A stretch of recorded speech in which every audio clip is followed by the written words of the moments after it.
From Showtime and A24. What do you love most about Whitney? Comes a new series unlike any other. Well, where do I even start? Academy Award winner Emma Stone. I like how you fight for us. Nathan Fielder. Money doesn't really matter when it's about doing the right thing. And Benny Safdie. You guys are strong, right? At the end of the day, you're going to survive, right? Next question.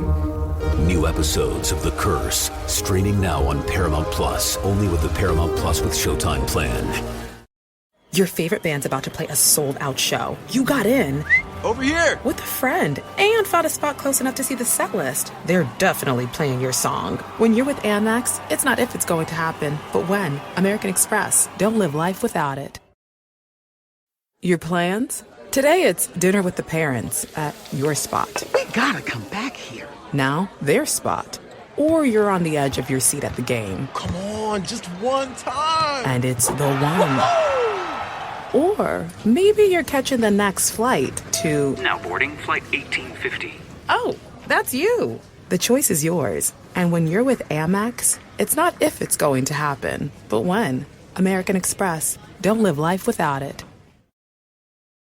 Enjoy basketball, soccer, and all your favorite sports like never before at BetMGM. Sign up using bonus code LIBERTY, and your first wager is risk-free up to $1,000. Plus, when you register with BetMGM, you'll get instant access to a variety of parlay selection features, live betting options, player props, and daily boosted odds specials. Download the BetMGM app today or go to BetMGM.com and enter bonus code LIBERTY and place your first wager risk-free up to $1,000. Now you're winning with the king of sportsbooks. Visit BetMGM.com for terms and conditions. Must be 21 years of age or older to wager. Pennsylvania only. New customer offer. All promotions are subject to qualification and eligibility requirements. Rewards issued as non-withdrawable free bets or site credit. Free bets expire 7 days from issuance. If you or someone you know has a gambling problem, help is available. Call 1-800-GAMBLER in partnership with Hollywood Casino Morgantown.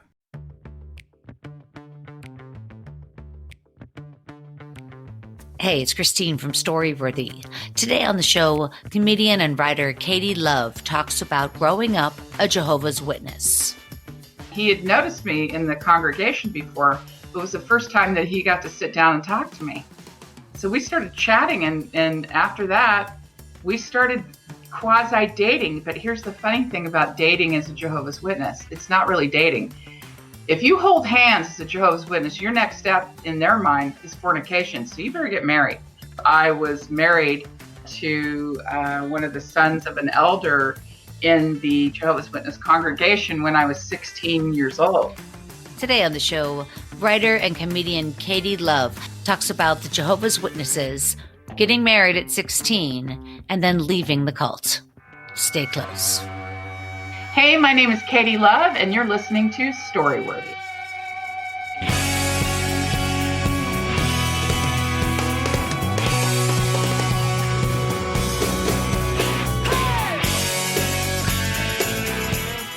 Welcome to Storyworthy. My name is Christine Blackburn, and I'm coming to you from Los Angeles, California.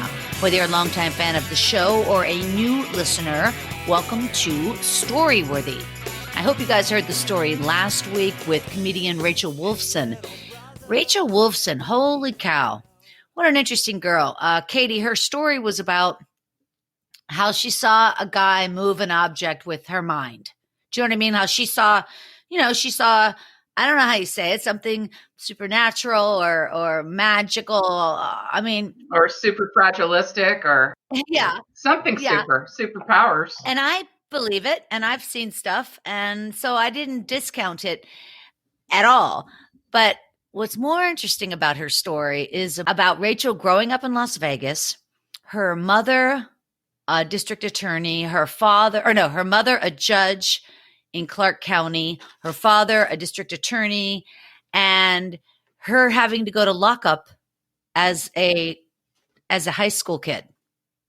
Like, she got sent to lockup in Utah and kind of buried the lead while she was talking about the guy who was moving objects. But anyway, we got to the bottom of everything, and it was a really good episode. So go back, you guys, and listen to comedian Rachel Wolfson. What an amazing girl. Also, we talk a lot about marijuana advocacy because she's a big advocate for marijuana use. And we talk about the laws, and it's a big episode. Go back, guys, but not today. Not today, because today you're here with comedian and writer Katie Love.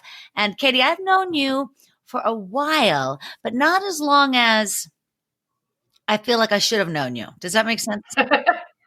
As long as you were brave enough to know me, Christine, I think is what you mean. No, but like in the comedy world and stuff. Mm-hmm. Yeah, sometimes you can be all over the place and only cross paths with the same 10 comedians. It's the weirdest thing. And, you'll be out and someone will say, oh, you're a comedian. Do you know so-and-so? And you're like, probably. I mean, I don't even know how to answer that question anymore. I've been doing this for 25 years off and on. And I'm just like, yeah, I just say, yeah, I'm sure we've worked together at some point. Couldn't tell you unless we're friends. Yeah. Unless we're like hanging out or we're doing shows together a lot. It's a weird profession that way. It is. I agree. It's really funny though, because I specifically, I mean, you're like my 657th guest. So I've met a lot of people, but I consistently meet new people. Now, I know you're a writer primarily. I know you've had a couple of books. Now, the second book, what you're going to be talking about today, is From Cult to Comedy. So you bring forth, this topic from cult to comedy. And so right away I'm intrigued, and I, want to scream like, what cult? What cult? And I think Scientology. Oh, no. I bet she's a Mormon. No. I bet she's a born again. Yeah. Anyway, I was playing tennis the other day with Cynthia Levin, and she said, oh, who's coming up on your show? And I said, oh, I'm interviewing this, I'm interviewing these people. Right. And I said, your name, Katie Love. And she goes, oh, I loved her book, Cubicide. And I'm like, what? And she goes, oh, that book, Cubicide, it's so good. And I'm like, wow, I didn't even know Katie wrote other books. I mean, I knew we were talking about From Cult to Comedy, but I didn't know you'd written Cubicide. And that sounds like a really funny book about a girl stuck in a cubicle working. And I've been there. So it's just a nightmare. Yeah, they say your first book is rather autobiographical. And I have to say, I was working in sales in the trenches. And I was just so over it. And it was a war in there.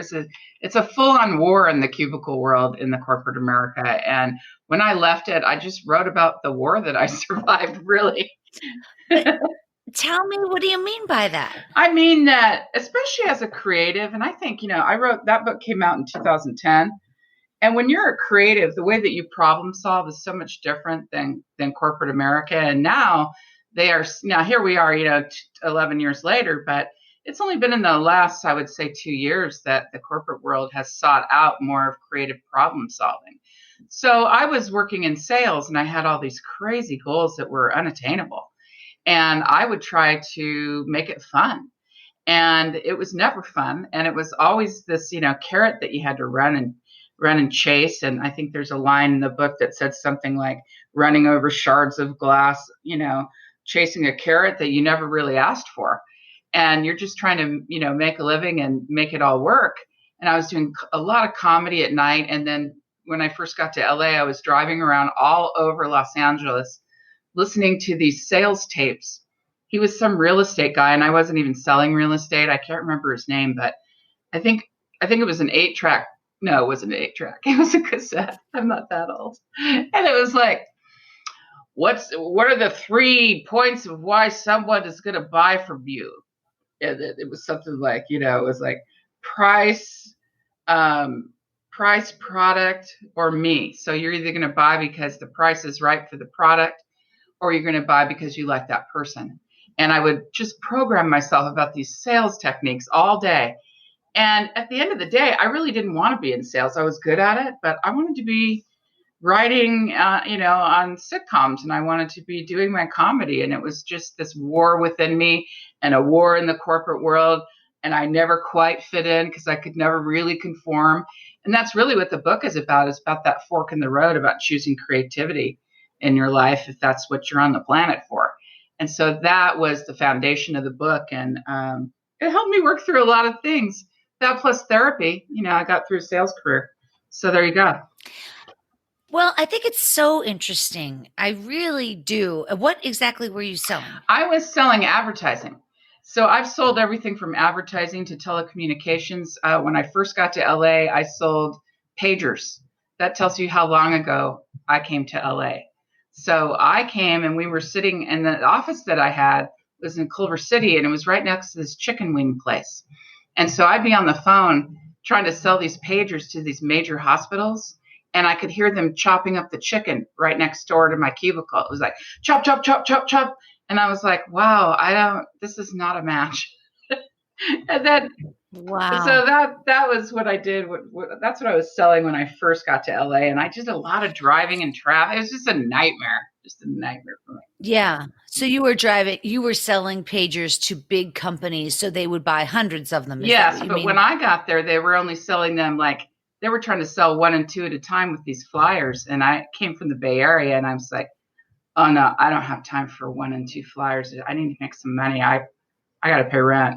So I sat down with this call list, and I started selling 200 and 300 pagers at a time.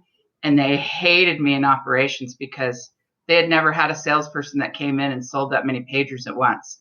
So these people were flyering cars, and they would come into the office all sweaty because they were literally going into big parking lots at Walmart or whatever. And they're like, I gave out 100 flyers today, and their pits were all wet. And I would be like, what are you doing? And I tried to train a few of them, because I had done this in the Bay Area, and I had literally transferred with the company to LA, and it's how I got here. So that was the goal, is just get to LA so I can do my comedy. And I needed a job, so I transferred with the company, and I'd already been trained on the corporate end of it. So I was like, no, sit down and call Mattel, call these hospitals, let's split this list. And they just didn't get it. And I was like, you know what? It's a free for all, ladies and gentlemen. I took the whole call list, and I started calling studios, and I started calling hospitals. And I was selling 200 and 300 pagers at a time. And then you had to program them yourself and put the stupid batteries in. I mean, I was like, I am way too almost famous to do this shit. Where's my fame? I had been in LA all of 5 minutes, and I was like, this is ridiculous. And I hired some tween to sit down and program these pagers in my apartment building. I saw her sitting across the pool one time, and she was like, I don't know, 11 or 12 or something. I go, hey, you want to make some money? You want to sit around and program these pagers for me? And she was a funny kid, and she would come over and program these pagers, and I would go out the next day and deliver them. And it was like the Mary Kay of the telecommunications world. It was so ridiculous. Anyway. That's really interesting. No, it's, and I know what you mean, the corporate thing. What I'm thinking in my head is that the frustration is when you're not told that it's okay to be creative and there's a path there as well.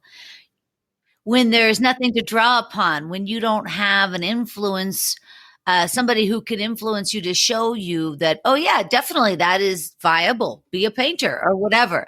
So when you try to fit yourself in this box of corporate, it just simply, I did it for maybe 2 years, and I just simply, well, anyway. And I never fit in. That was the crazy thing. It's I would be in a meeting, and they would be talking about all these stupid rules and regs. And this is when I was at the LA Times, and I was trying to become, I wanted my own column. So I was really bugging the editor at the time. Kevin Bronson was the editor. And I was bugging him a lot at Calendar Live because I wanted to write for the LA Times, but I was in advertising. And I was in apartment advertising, so I'd have to go talk to all these big apartment building managers and talk about their copy. And they kept turning in this copy, and every single time they turned in their copy, I was like, this copy's horrible. And I started rewriting it. And because every time they would use the word, luxury. And I'm like, how many times can we use the word luxury in an ad? Right. And so I started rewriting all this copy. And at the same time, I was trying to get my own column, and I was trying to get them to publish me. And then I was going to all these hardcore sales meetings, and people were dropping like flies at the LA Times. They were having heart attacks. The stress was unbelievable. And I was doing comedy at night and writing scripts and pitching it and driving around all over LA. And I had Las Vegas territory.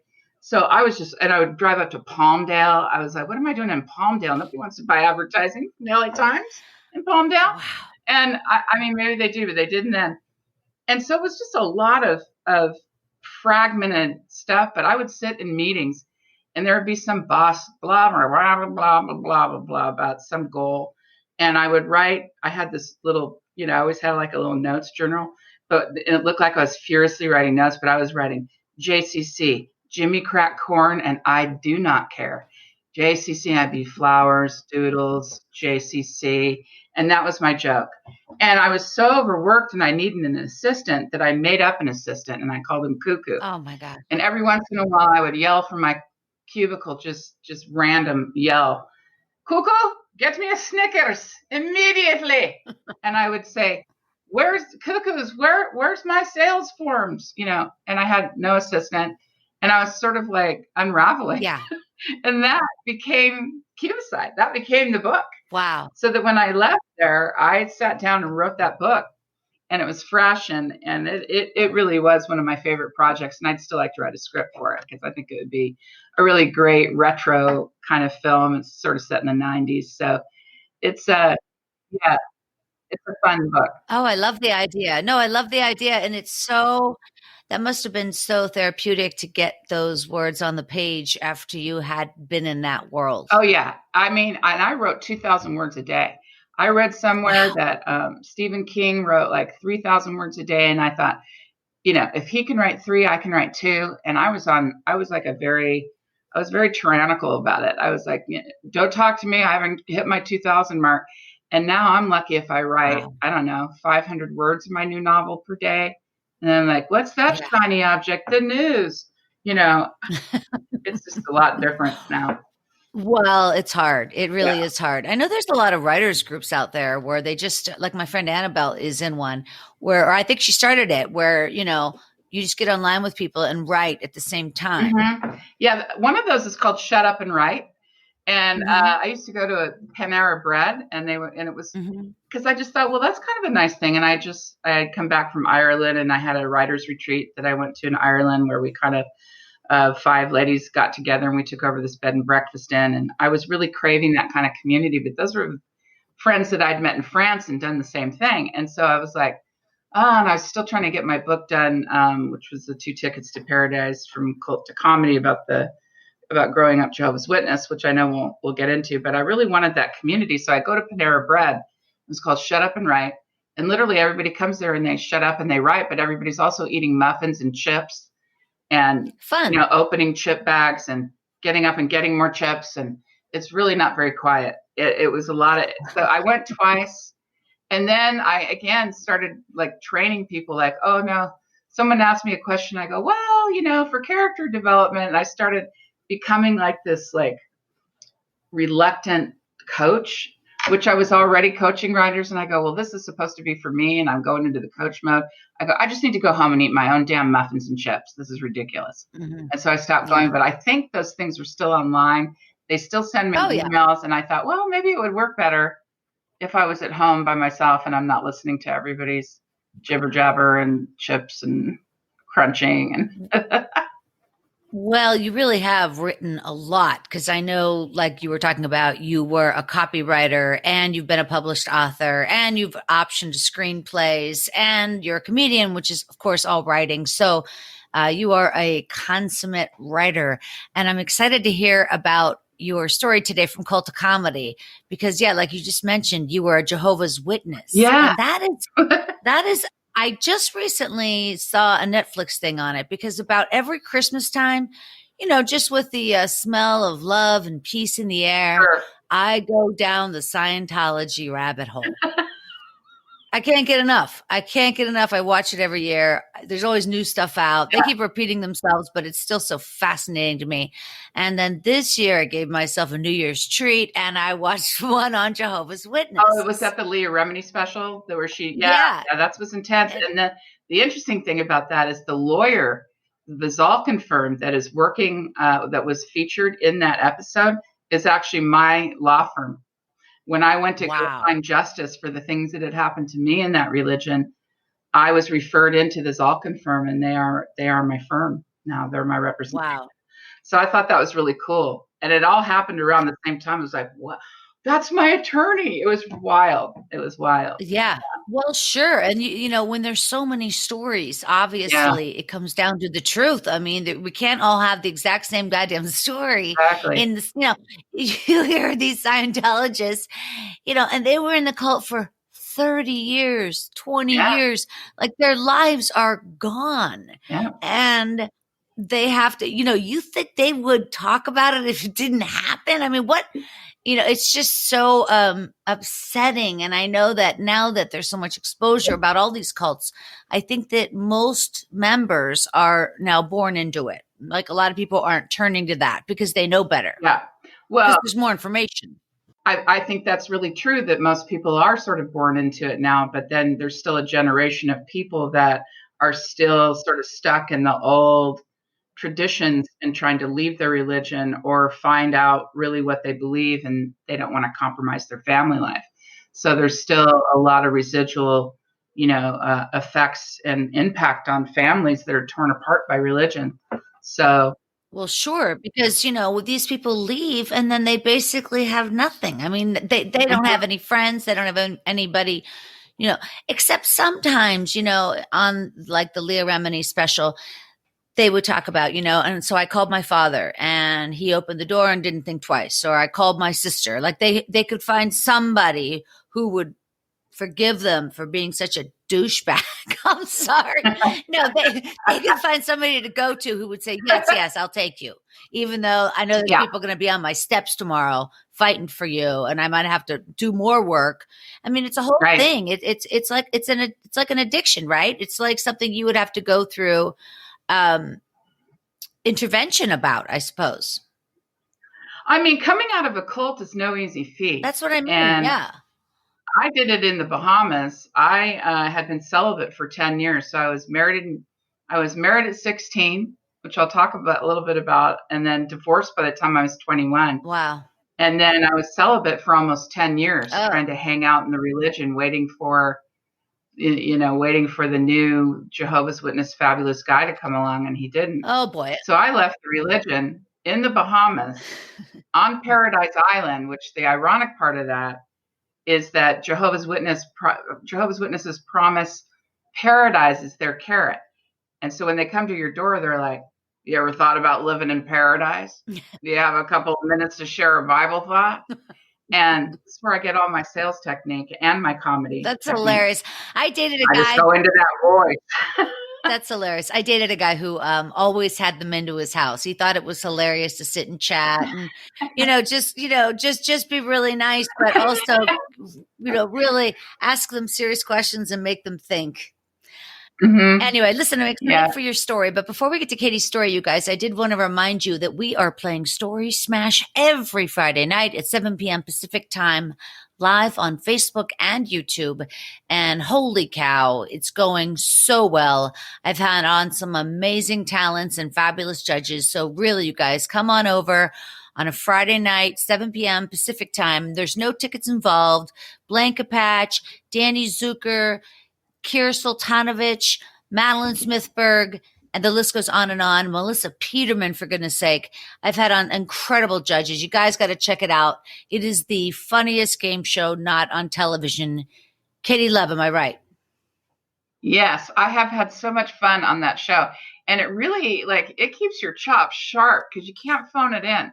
You need to be, really alert. And it's not just about, knowing your punchlines. It's about knowing your story beat and all the things that I may or may not know today. But my point is, it's a fun show and it's fast paced and it makes me feel smart. And sometimes, what's really cool is sometimes the stories are really funny and sometimes they're not funny. So you're on this roller coaster of emotion throughout the hour-long show. And sometimes it takes you places you don't expect. And, luckily all the judges are such professional, funny people.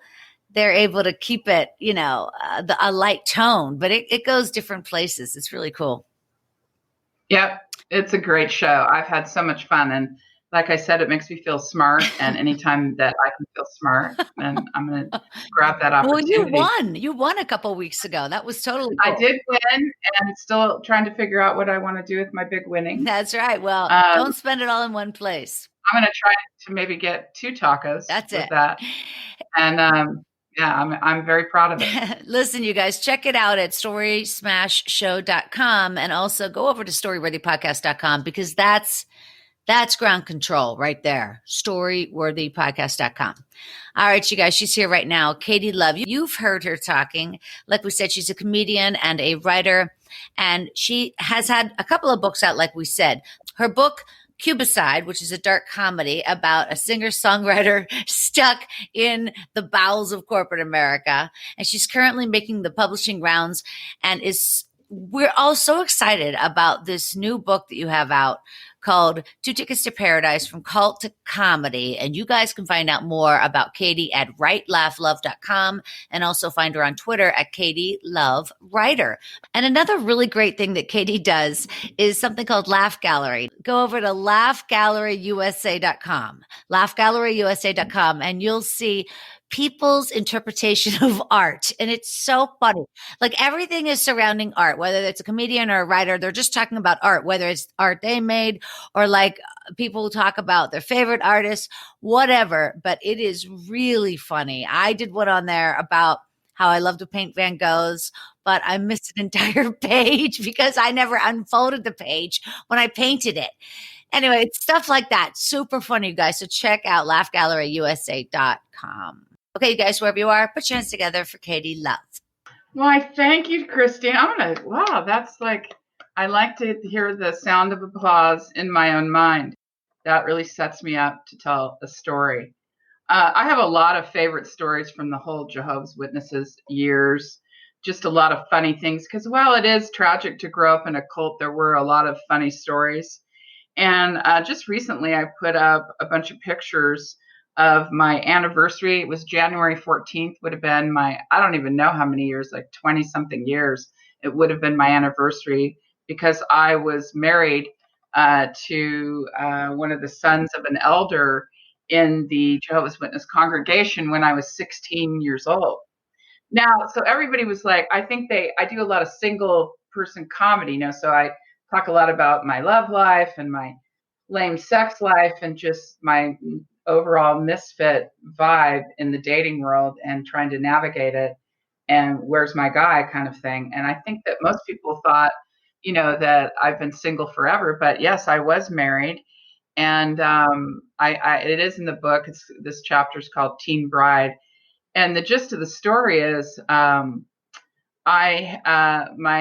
family, they were going on a camping trip, and I was supposed to go and stay with a family of one of the Jehovah's Witnesses, because apparently I was too young to be by myself. And I had just learned to drive, and I was 16. And I don't know why I was on the road by myself. I think that was probably against the law. So there you go. Already breaking the law at 16. But I was driving my Pinto station wagon, the family Pinto station wagon. They were going camping, and I was driving down a long country road by myself. And I was playing music in the car. I believe it was America, and I loved their harmonizing. And I played guitar, and I wanted to be a singer. And my hair was in a big Farrah Fawcett hairdo, and it was blowing all over in this country road. And I was very enamored by my Farrah Fawcett hairdo. And I skidded into the opposite side of the road while I was singing with my Farrah Fawcett hairdo blowing all over. And I scared myself and jerked the car, and I started fishtailing on this country road and ended up in a ditch facing the opposite direction, with the entire car crashed around me except the driver's seat. I clawed my way out of this ditch, and stood there and looked at it. And I was like, well, thank God I was athletic at the time, and I was able to claw my way out of this ditch, because that would take some upper body strength that I don't have anymore. Anyway, so I'm standing on the side of the road trying to figure out what I'm going to say, that no, I didn't get in a car accident and completely demolished the car because I was looking at my Farrah Fawcett hairdo instead of driving. Absolutely not. And so I was trying to figure this whole thing out, what I was going to say. And up comes this farmer and his grandson, a local farmer and his grandson. They did not speak English, and they kept asking me questions, and I figured it out. They were asking me if I was okay. And I just gestured, and I got in the truck with these two, and they drove me back to our little country house. And my sister was like, what has happened? Because I lived with my sister. My mother died when I was 9, and I went in to live with my sister, and she was studying with the Jehovah's Witnesses. So that's how it became a Jehovah's Witness. It was sort of an inherited kind of religion. Anyway, they still went camping. I was bruised from head to toe, and she said, you have to go stay with someone who we can trust. I went to stay with that person. And while I was with them, staying there while my family went camping, my ex-husband came over, and he had noticed me in the congregation before. It was the first time that he got to sit down and talk to me. So we started chatting, and after that, we started quasi-dating. But here's the funny thing about dating as a Jehovah's Witness. It's not really dating. If you hold hands as a Jehovah's Witness, your next step in their mind is fornication. So you better get married. There's no there's no gray area. If you're attracted to someone, you're going to marry them. It's because they have this attitude that it's like, if you're attracted to someone, then, you can't be alone with that person. You have to be chaperoned. And here I am, I'm 16 with my giant Farrah Fawcett hairdo, my big boobs, and my hopeful blue eyes. And I'm like, yeah, that sounds good. And I was just such a kid and yet an old soul at the same time, because I'd lost my mother really early, and she was an alcoholic. She died from suicide. It was an interesting way to grow up. It had a lot of challenges. So here I am. I'm 16, and I had to go to the judge. We had to go to a judge to ask for permission to get married. That's how young we were. And just recently, someone asked me, "Well, how old was he?" I said, "Oh, he was 21." They're like, "Isn't that statutory rape?" And I go, "Yeah, maybe that's why we had to go in front of a judge. That could be it." But it was so funny, the reaction that I got from everybody when I put these pictures up on Facebook, like, "You were married 16." But I look back on it and it feels like I was 40. It was like I grew up so fast. So this marriage lasted like 3 years. Wait a second. Where did he ask you to marry him? How soon after you met him when you were staying with the family? So I would say it was like 6 months later, and we had a very controlled courtship, lots of chaperones, and moments that we could steal away were heavy makeout sessions where we were like, "Good thing we're getting married. We're about to fornicate." And it's crazy. It's called puberty, folks. But anyway, so it was about 6 months, but he asked me to marry him at Lake Berryessa. And here's an interesting moment. This should have been a clue. We were sitting at this thing called a book study that Jehovah's Witnesses do every Tuesday night, and they pick a particular one of their editorialized, ridiculous books. And so it's a smaller group, and it's held at someone's house, which was held at his parents' house. He's sitting next to me, and he crosses his leg. And on the bottom of his shoe, Christine, he had written, "Katie is a fox." Now, the metaphor of that, and this is the man, and that was the night, I think that was the night where he said, after the book study, it was like after the book study, he said something like, "I'm going to take Katie for a little drive," or whatever. And there was like this knowing smile, and it was a beautiful sunset. And we went up to Lake Berryessa, and he pulled the ring out of his pocket and asked me to marry him. What am I going to say? I mean, he just wrote a lovely message to me, a Hallmark message on the bottom of his shoe. So of course, what am I going to say? Yeah, but you really don't have a choice. And I mean, that kind of romance, what can you say? So, so we got married, and then we basically kind of backed out of the religion. Neither one of us really wanted to be in it. And so we stopped going to all their meetings, and he was the son of an elder, which did not go over well with his family. And we moved to a different little city, like, I don't know, 2 cities away from the city we were living in, which was Vacaville, and we moved to Fairfield. So it was like 1 or 2 cities away. And, I didn't even have my own car yet. I didn't know how to drive a stick shift. I was just like this kind of country kid. And we lived out in the country. So I went from living in Oakland, California, where I grew up in the Bay Area, into the country when my sister went through her Laura Ingalls Little House on the Prairie phase and decided that we should all live in the country and eat all natural foods, which was a total drag. And then when I got married, I went and lived in a quasi city. I would call it a burb city, but across the street was a 7-Eleven. So I went across the street every day and I got junk food because I'd never had junk food before. And I had nothing to do. We had one television. There's something wrong with the color thing and it only had a purple screen. And I watched soap operas all day long and ate weird junk food from 7-Eleven, promptly gained 30 pounds and realized I was really unhappy. Wow. So you guys didn't have kids? We did not have children, no. But we lasted about 3.5 years, and then I got a personality. And interestingly enough, I've always been a writer. Like from as far back as I can remember, I was always writing. I was doing books for my mother and stapling them on the side and handing them to her as, gifts, and writing about people in our family, making stories up and making stories about Barbies. And I was always a storyteller. When I got married to him, I did not write one word, not one poem, not one sentence for 3.5 years. I felt like something just sort of like got stifled and died inside me. And I'll tell you, it was such an interesting time to be married.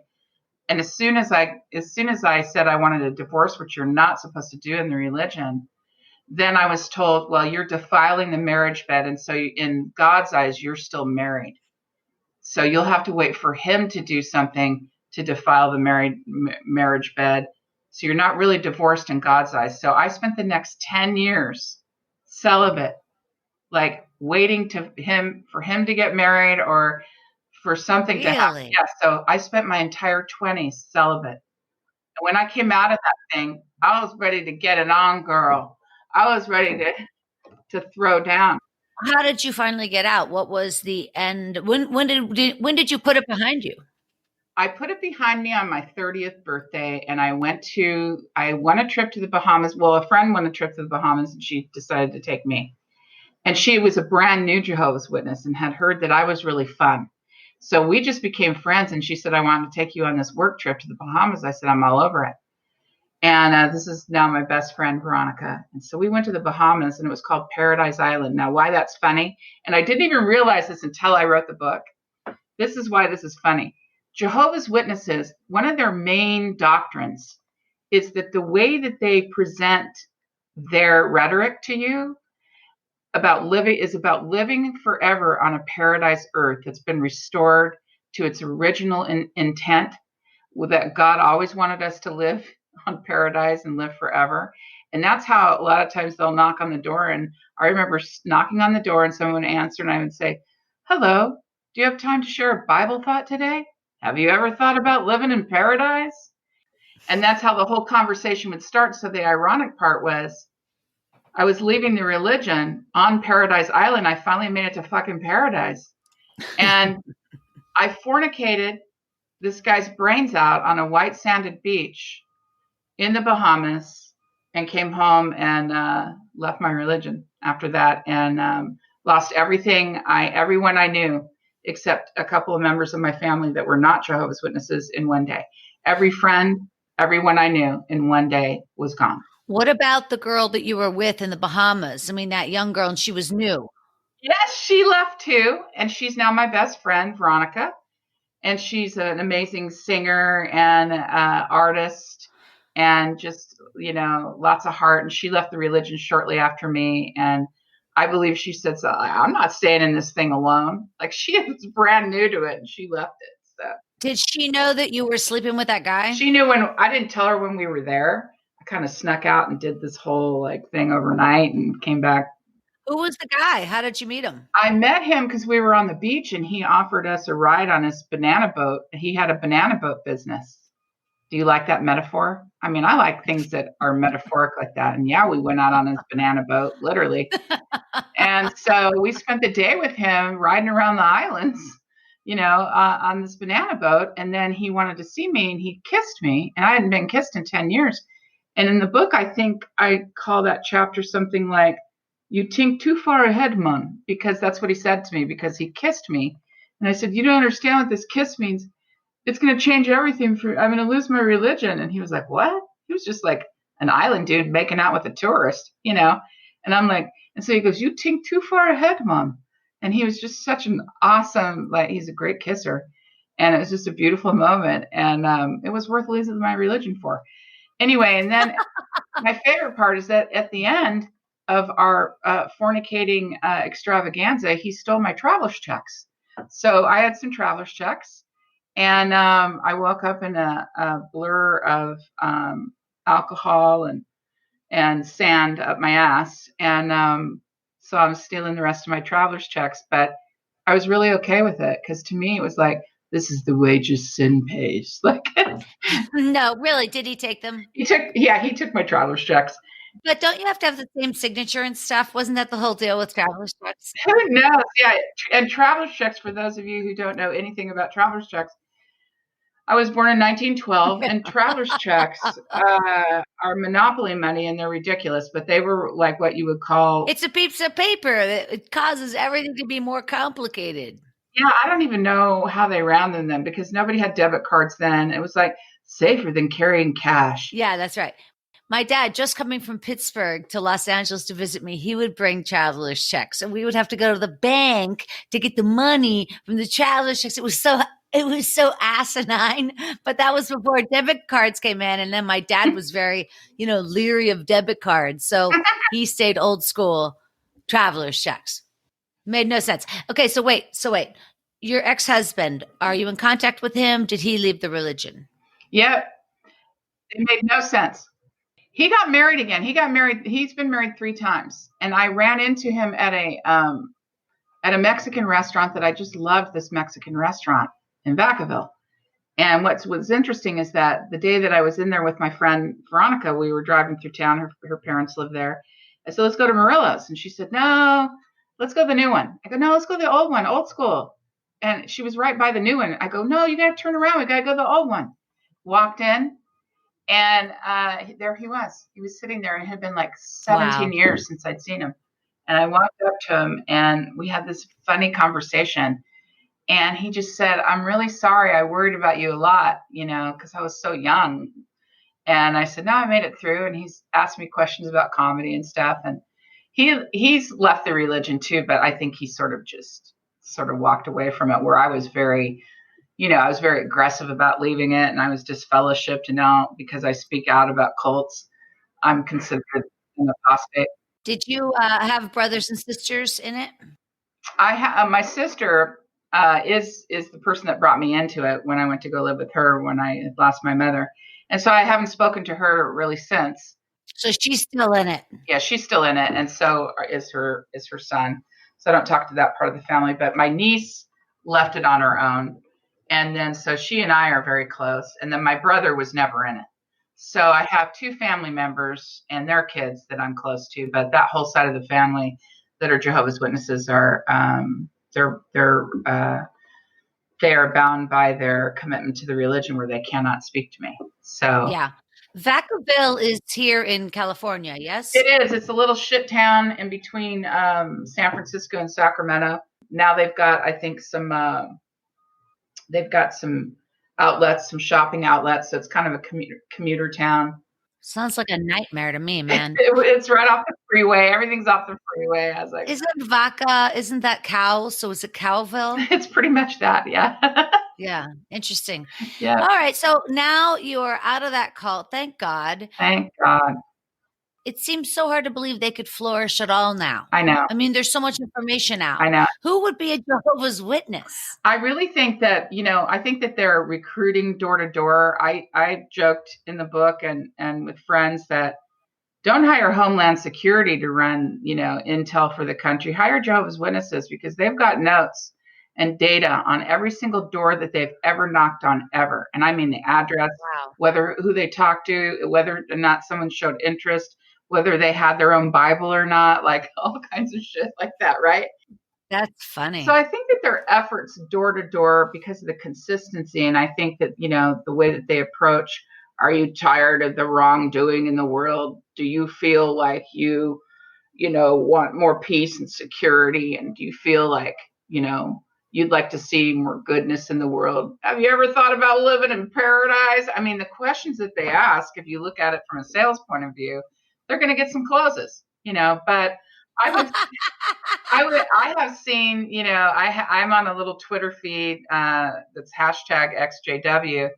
And I like to see what people are talking about. But unfortunately, I mean, the dark side of this, there were a lot of funny stories. But the dark side of it is there was a lot of abuse that happened. And there was a lot of, similar to the Catholic religion. They are, they protect people that break the law and have committed crimes against children. they protect them inside their own congregation and do not report them to the authorities. And so it's a hotbed for child abuse. And unfortunately, one of the elders exercised his power over me, and I was in an abusive situation for almost a year from one of the elders in the congregation. And my family never even knew it. And so once I told the story, I got this explanation, which was, sorry that this abuse happened to you, but Jehovah will right all the wrongs.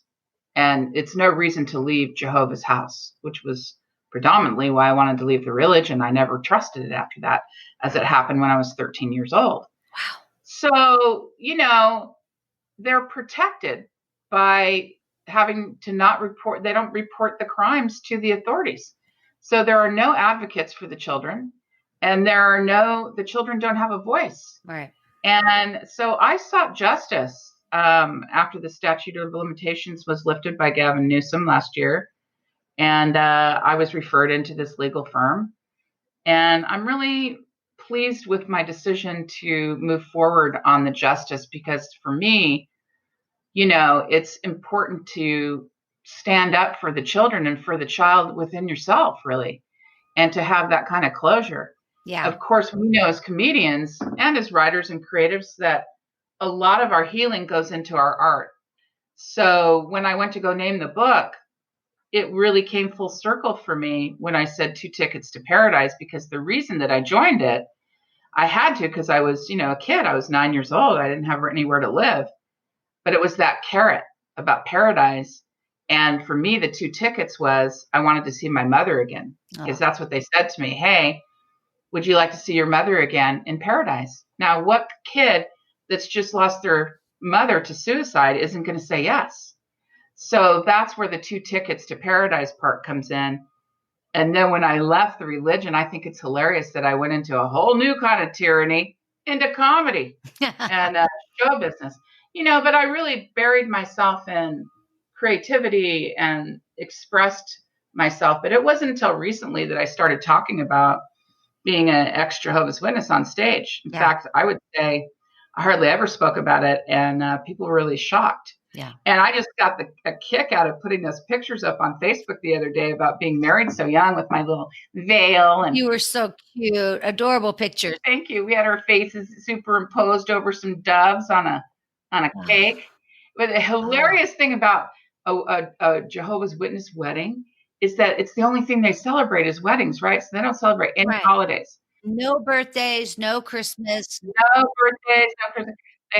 They think it's all, no matter what the holiday, it's got a pagan origin, and nobody's celebrating anything. Nobody's having any fun, because the pagans, the big party and pagans, which they look like they're having a lot of fun to me. If it comes from that, then we're not going to celebrate it. But you can celebrate weddings. So you look out at your wedding as a Jehovah's Witness, and it's 90% of these people you've never spoken to. Like, you don't know who these people are. You've seen them come to the Kingdom Hall, but you don't know these people, and they're at your wedding, and they're at your reception. It's so weird. What's the Kingdom Hall?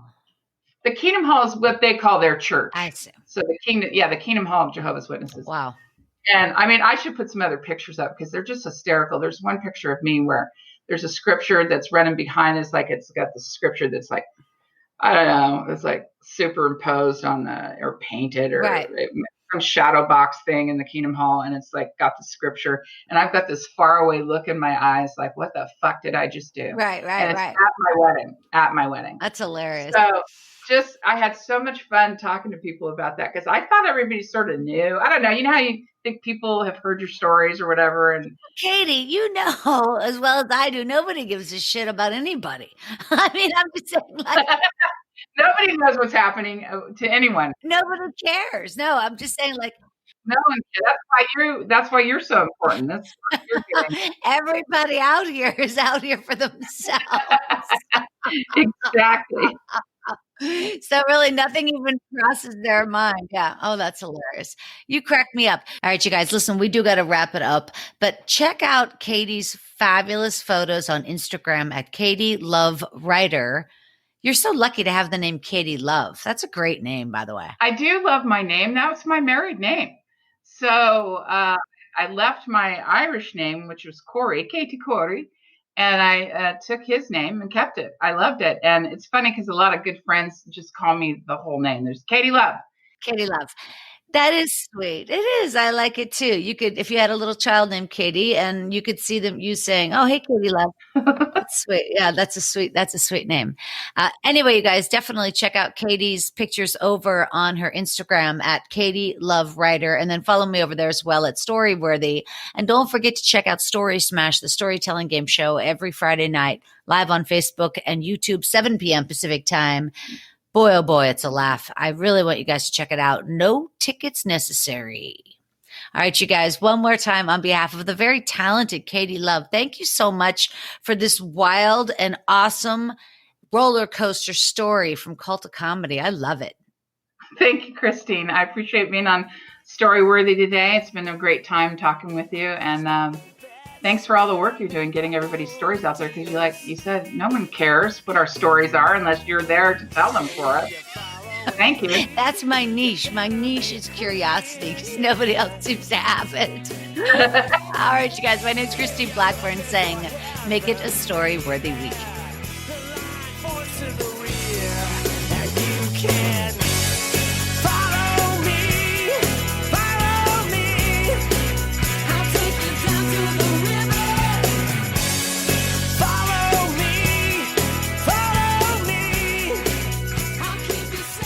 Thanks for joining us on the Storyworthy podcast. We'll be back next week with all new stories. Subscribe to Storyworthy on iTunes and visit the Storyworthy website at storyworthypodcast.com.